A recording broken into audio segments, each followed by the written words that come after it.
Hi friends, welcome to my channel. ನಾನಿವತ್ತು ಹೀರೆಕಾಯಿ ಸಿಪ್ಪೆಯಿಂದ ಚಟ್ನಿ ಹೇಗೆ ಮಾಡೋದು ನೋಡಿ ತೋರಿಸ್ತೀನಿ ಬನ್ನಿ. ನಾನಿಲ್ಲಿ ಒಂದು ಹೀರೆಕಾಯಿ, ಹಸಿಮೆಣಸಿನಕಾಯಿ, ಆಮೇಲೆ ಬೆಳ್ಳುಳ್ಳಿ,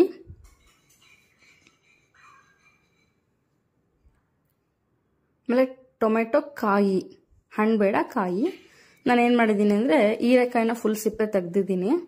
ಸಿಪ್ಪೆ ತೆಗೆದ್ಬಿಟ್ಟು ಈ ಹಸಿಮೆಣಸಿನಕಾಯಿ ಆಮೇಲೆ ಹೀರೆಕಾಯಿನ ಸಣ್ಣ ಕಟ್ ಮಾಡ್ಕೊಳ್ಳಿ. ಟೊಮೆಟೊ ಕಾಯಿ ತೋರಿಸಿದ್ನಲ್ಲ ಅದನ್ನು ಸಣ್ಣ ಕಟ್ ಮಾಡ್ಕೊಳ್ಳಿ ಈ ಸೈಜ್ಗೆ. ಕೊತ್ತಂಬರಿ ಸೊಪ್ಪು, ಬೆಳ್ಳುಳ್ಳಿ, ಉಪ್ಪು, ಹಸಿ ತೆಂಗಿನಕಾಯಿ. ನೆಕ್ಸ್ಟ್ ಏನು ಮಾಡ್ತೀನಿ ಅಂದರೆ ಆ ಹೀರೆಕಾಯಿ ಸಿಪ್ಪೆನ ಸ್ವಲ್ಪ ಹುರ್ಕೊಳ್ಳೋಣ.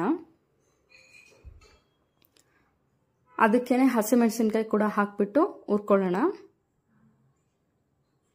ಇಲ್ಲಾಂದ್ರೆ ಹಸಿ ಹಸಿ ಸ್ಮೆಲ್ ಇರುತ್ತೆ.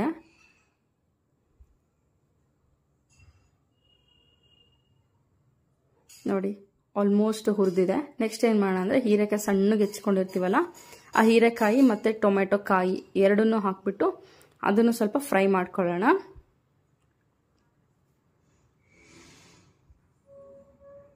ಆಮೇಲೆ ತೆಂಗಿನಕಾಯಿನೂ ಕೂಡ ಇದಕ್ಕೇನೆ ಹಾಕ್ತೀನಿ ನಾನು. ಜೀರಿಗೆ 1 ಇಲ್ಲ 2 ಸ್ಪೂನ್ ಅಷ್ಟು ಜೀರಿಗೆ, ಆಮೇಲೆ ಬೆಳ್ಳುಳ್ಳಿ ಜಾಸ್ತಿ ಹಾಕಿ ಚೆನ್ನಾಗಿರುತ್ತೆ ಫ್ಲೇವರು. ಆಮೇಲೆ ಕರಿಬೇವು,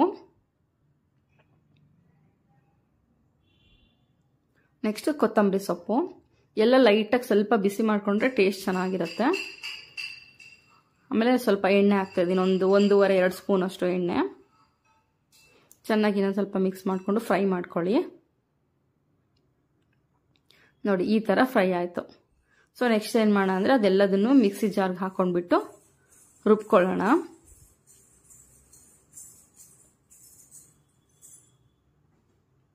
ಈ ಅಳತೆಗೆ ರುಬ್ಕೊಂಡ್ರೆ ಸಾಕು. ನೆಕ್ಸ್ಟ್ ಏನು ಮಾಡೋಣ ಅಂದರೆ ಒಂದು ಬಾಣಲೆ ಇಟ್ಬಿಟ್ಟು ಅದಕ್ಕೆ ಒಗ್ಗರಣೆ ಕೊಟ್ಕೊಳ್ಳೋಣ. ಸೊ ಒಂದು ಸ್ವಲ್ಪ ಎಣ್ಣೆ,